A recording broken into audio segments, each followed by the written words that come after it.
I'm Gary C. Johnson. You've seen these billboards and ads that say size matters. I agree. The size that matters is the size of the results the law firm gets for their clients. We have several multi-million-dollar verdicts here in Kentucky. In fact, our firm owns the record for the single largest personal injury verdict in the state of Kentucky. That's the size that matters to you. In Kentucky, give our firm the call. Welcome to Simply the Law of Life with Gary C. Johnson and Keith Casebold. Hello everyone, Keith Casebold along with Gary C. Johnson. Welcome into Simply the Law of Life. Hey my friend, tell me something, is it true? In this little book that we've been reading from, How to Win Friends and Influence People, Chapter 1 talks about everybody thinks they're right and everybody thinks they're a pretty good person. Well, Keith, there's no question I'm right. Okay? Now, I got my doubts about you, but... Well, what got me about this book, Gary, and by the way, we're on a mission to happiness, and we're, as you see all the books Gary's got, or if you're listening on the radio, we talk about how to win friends and influence people. But in the very first chapter, Gary, there's a story about a guy named Two Gun Crowley, who was a mean guy, and killed a lot of people, robbed banks, did all these things, but as he was cornered by the cops, he wrote a little note, and in that note, correct me if I'm wrong, but it was like, here is a humble heart that would never do harm to anyone and only wanted peace and happiness. That's what he said. Now think about that. And as Dale Carnegie goes on to make the point in that book, is if Two Gun Crowley, and also he went to, Carnegie went to in prison and actually interviewed some of the wardens in several prisons. And to the person, everyone in prison believed they were a good person and that they would never harm anyone or do anything bad. It wasn't their fault. Right. Okay. And so Carnegie come to the conclusion in his book here that no one ever is going to blame themselves. Now, how many of you folks go around blaming yourself for something that you've done, huh? Or did secretly you know you really didn't, it was somebody else's fault? But the thing that astonishes me, how many people of us have somebody in our life that we say, oh, this person is just so bad, or they're out to get me, or they took my job promotion, or they did this. And what Dale Carnegie is saying, that person thinks they're right, that person sees themselves as a good person, and they could probably pass a lie detector test if they were asked. If they were asked if they did something to harm you. Yes. Yeah, they would. And they would clearly say, no, I did not do it. The thing is, my friends, it's just being human.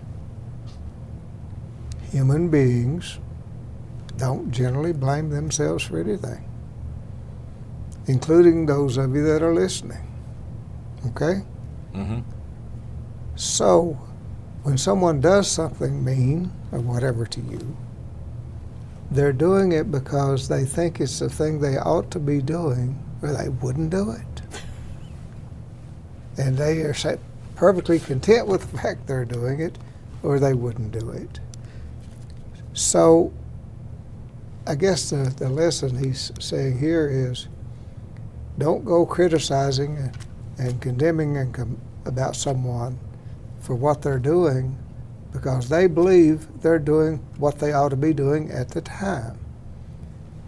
So, he goes on to say, Carnegie does, never ever criticize anyone, period. Because if you do criticize someone, they are going to just be really mad at you, and you're not going to accomplish anything because they don't feel like they deserved any criticism. So let me ask you a question. Once upon a time, I knew an individual that I thought at the time had the biggest ego of any individual I'd ever met. And one day this person looked at me and said, there's one thing about me, I don't have an ego. Out of all the people you'll find out that I'm the one that doesn't have an ego. So, of course, I'm sitting there saying, sure you do. You have the biggest in the world. But Dale Carnegie is saying that individual was right and I was right, that he believed he didn't, but I perceived that he did, so why argue about it? That's right. Well, it's not just that. He truly believed he did not have that ego. So there was no way of convincing him otherwise. Well, why would you other than to make him mad? So if I had said, wait a minute, you got the biggest ego in the world, the only thing I did was make an enemy. Right. Because he didn't see it, nor did he believe it. Yeah, I guess the point that, coming back to the point that Carnegie is making here, is criticism is futile. It serves no purpose because you are not going to change anything other than how that person that you're criticizing perceives you. And it will be in a very negative way if you start criticizing. You think you're going to criticize somebody and they're going to change? That they're going to thank you? Oh, Gary, thank you for pointing out Yeah, thank you. that I've got a big ego. Thank you for pointing out, folks, that I'm a pure fool here. Okay, yeah, I really... Gary, I've got another individual that I know that hands out compliments. These compliments are not compliments. They're insults. The compliment can be like, oh, since you've gained weight in your face, you look better. Or, you know, things of this nature. But this individual believes they're complimenting people. And if you bring it to their attention to say, wait a minute, that was an insult, he says, no, they took it the wrong way. Yeah. He doesn't believe it's an insult. Oh, he intended it as an insult. Trust me. He just covers it up. But back to Dale Carnegie, back to Two Gun Crowley. This guy believed wholeheartedly that he was a good person and a humble heart who had been mistreated. Yeah. That So, was his perception of himself. yes, that's hard for us to understand, isn't it? Well, if you look at yourself and in the past and how many times you've actually said, you know, yeah, I messed up and I'm not a, how many of you believe you're a good person? I guess the best way to say it. I knew you was going to bring that back around. So in other words, is Dale Carnegie trying to give us the lesson that maybe Keith sits here and says, well, I think I'm a good guy.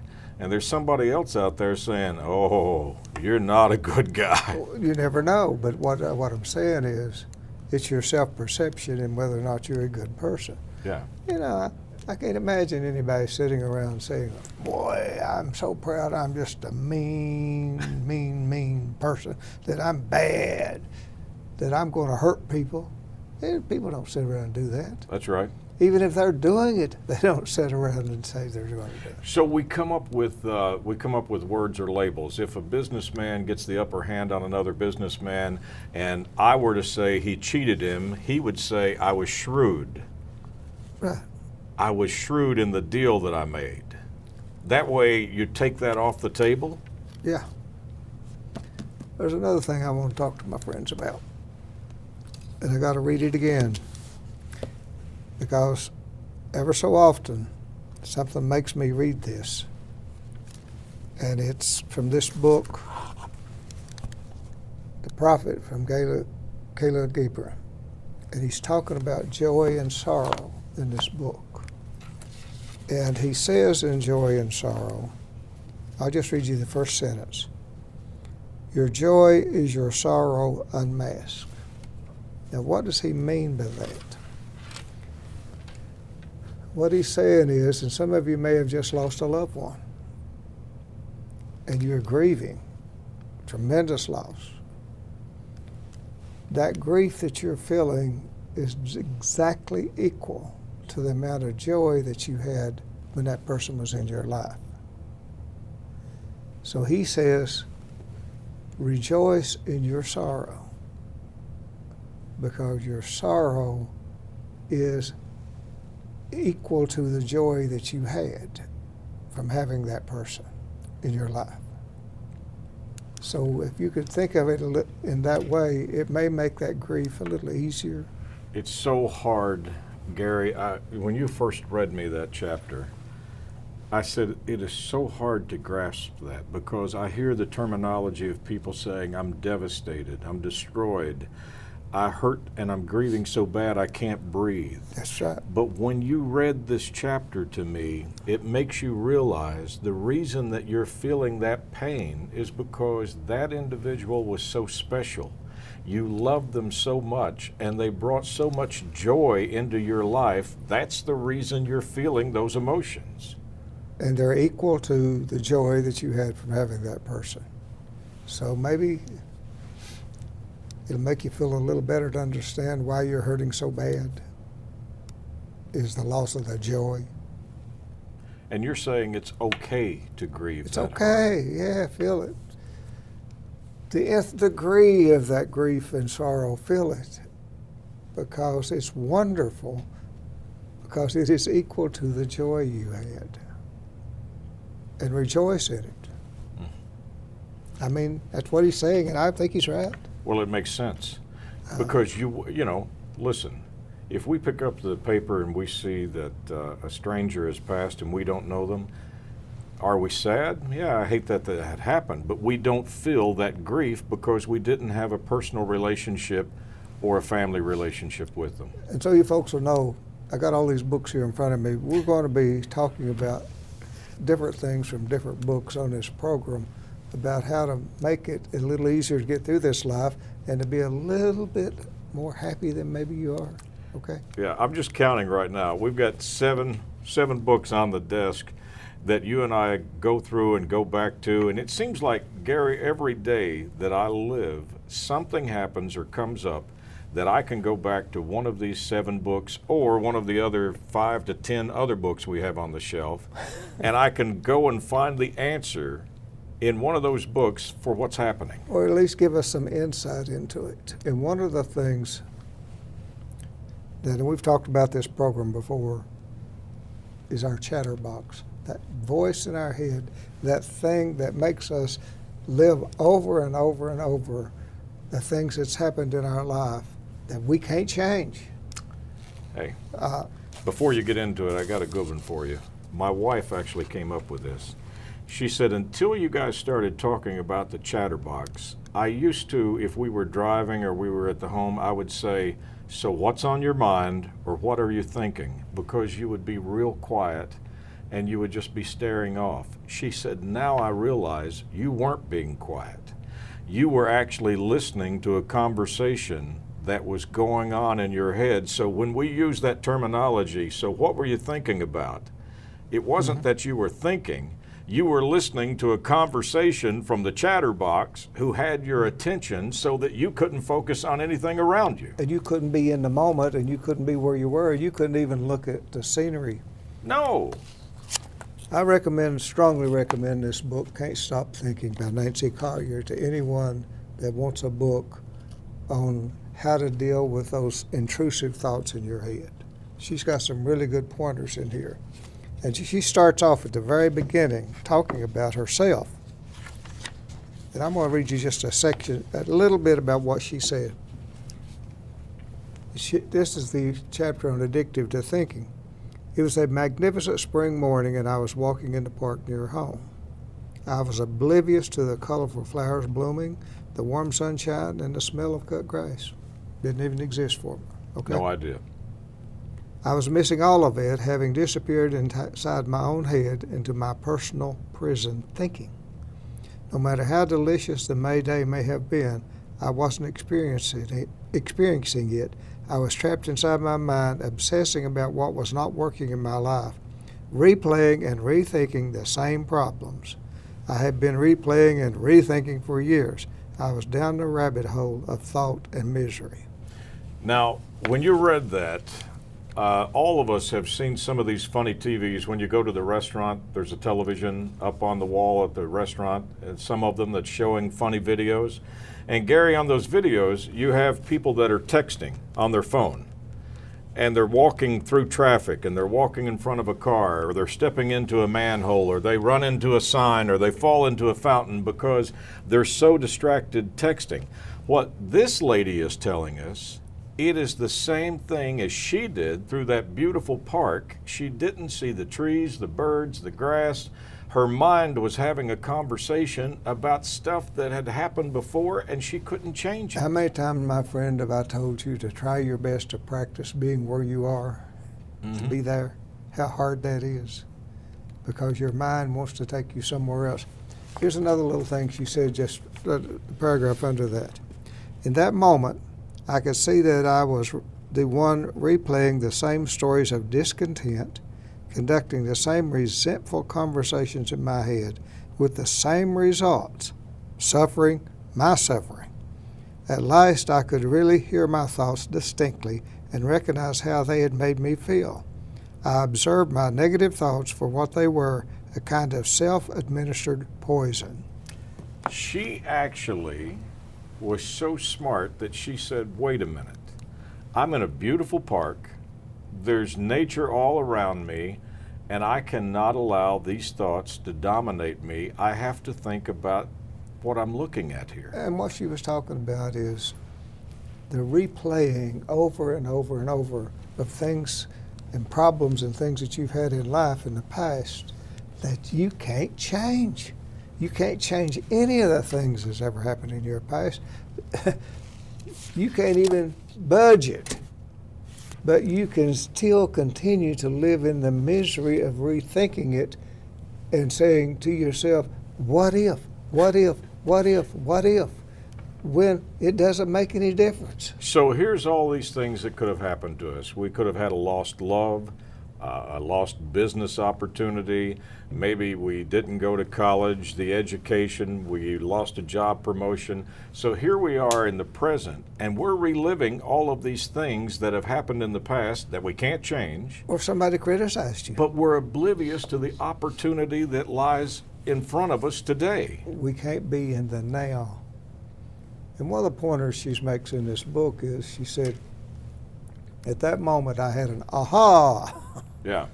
moment and realized that I could watch my thoughts in my head, distance myself from them, and choose the ones I wanted to have and buy into. And when the negative one started, I just changed it to a positive one. She changed the channel. I changed the channel. Yeah. I didn't go into that rabbit hole again. It's pretty smart, I thought. You know, for our listeners and viewers, has anyone ever been driving in the car and that chatterbox is talking to you and you look and there you went by your turnoff? You missed your turnoff? Oh, no, nobody. We've never done that. You missed your turnoff because this conversation was talking to you and you weren't paying attention?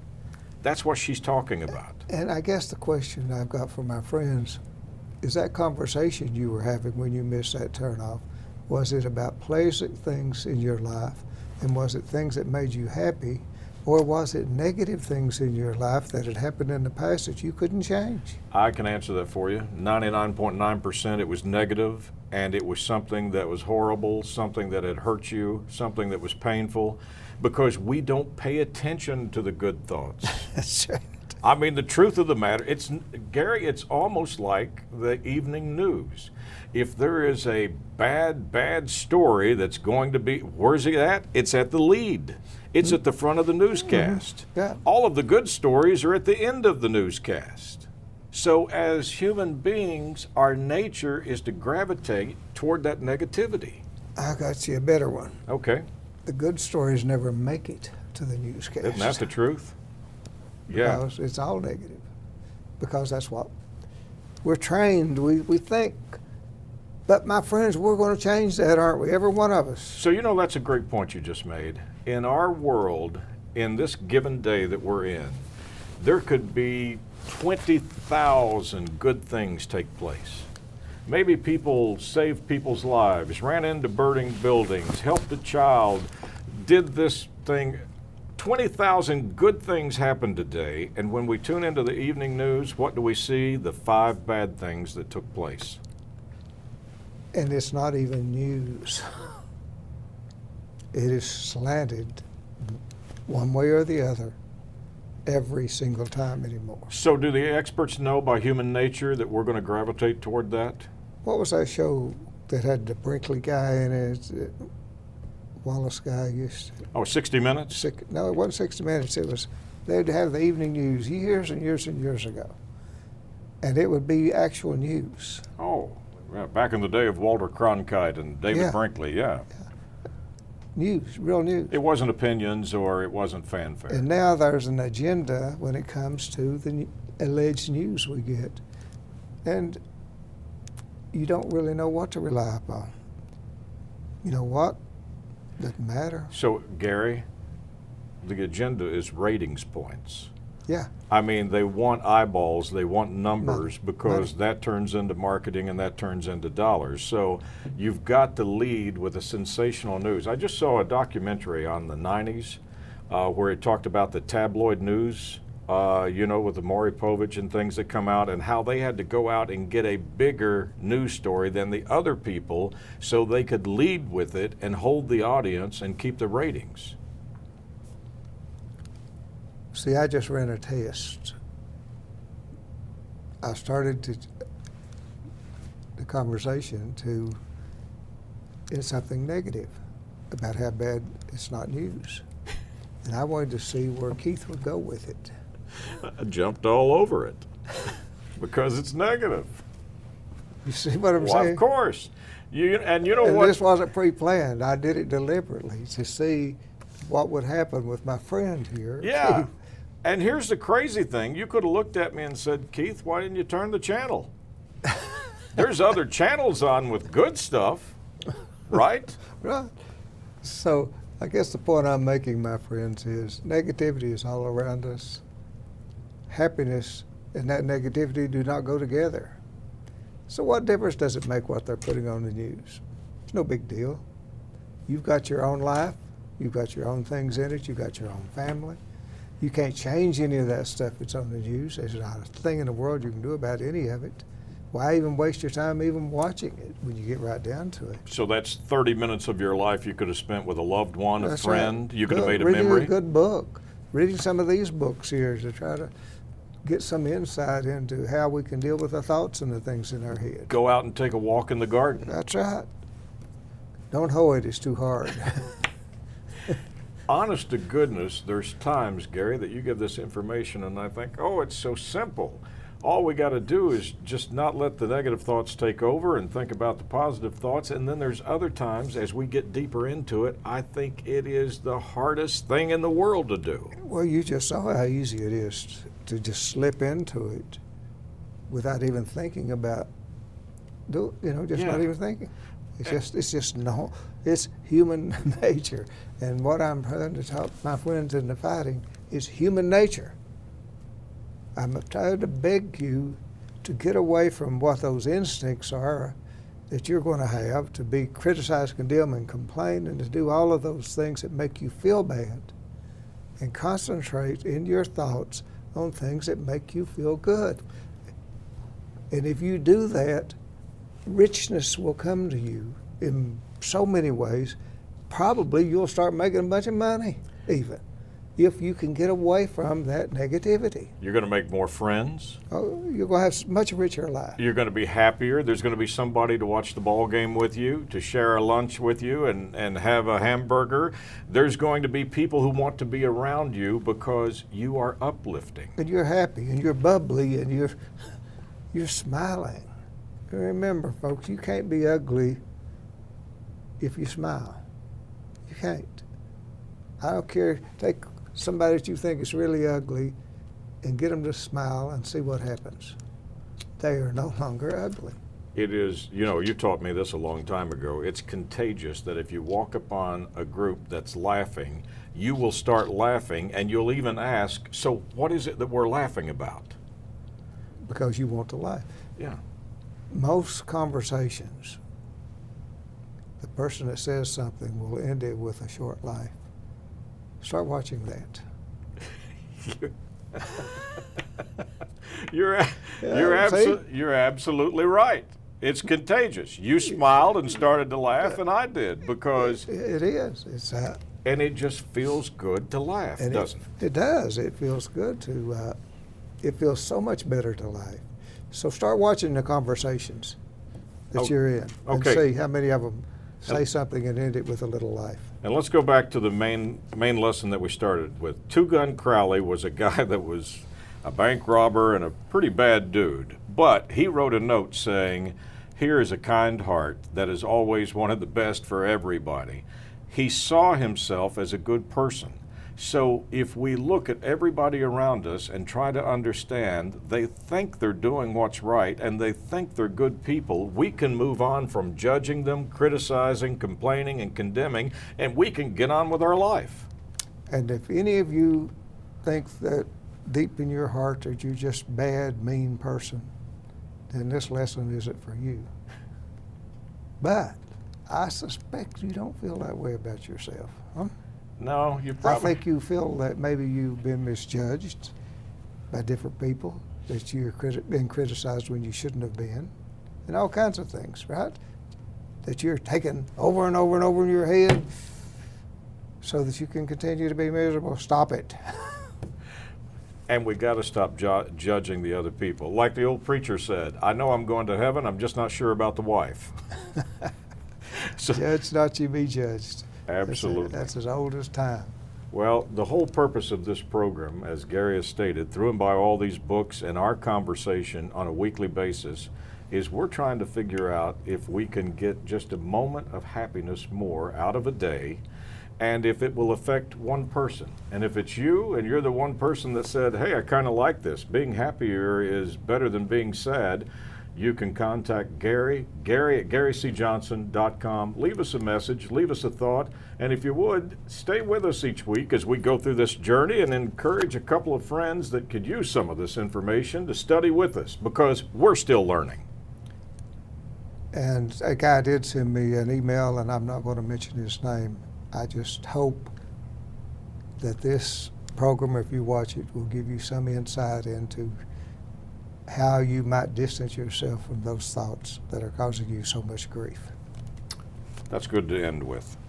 All right, we've got our lesson for the week. Now we'll be back next week, and we'll be in pursuit of the happiness and the joy that all of us should be sharing. And as Gary always tells you, there's only one you, you're unique. So stay with us. On behalf of Gary C. Johnson, I'm Keith Casebolt. Thank you so much for tuning in to Simply the Law of Life. Thank you for listening to Simply the Law of Life, a program created by attorney Gary C. Johnson. Until next week, may you be safe, blessed, and happy. If you're hurt, injured, don't waste time. Gary Johnson cries for every dime.